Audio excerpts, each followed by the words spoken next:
রব্বুল আলামিন বাংলাদেশ সশস্ত্র বাহিনীর যত সদস্য দেশে বিদেশে শান্তি মিশনে যে যেখানে যে দায়িত্বে নিয়োজিত আছে, আল্লাহ সবাইকে আসমানি জমিনি বিপদ আপদ থেকে হেফাজত করুন। সকলের উপর, সকলের পরিবার পরিজনের উপর রহমত নাযিল করুন। আয় আল্লাহ, আমাদের দেশের সার্বিক শান্তি সমৃদ্ধি দান করুন। আমাদের দেশকে ও দেশবাসীকে হেফাজত করুন। আয় আল্লাহ, আমাদের ভুল ত্রুটিগুলো আপনি ক্ষমা করে দিন।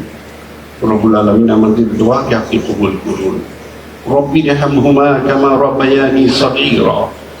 ربنا تقبل منا إنك أنت السميع العليم وتب علينا إنك أنت التواب الرحيم. آمين برحمتك يا أرحم الراحمين.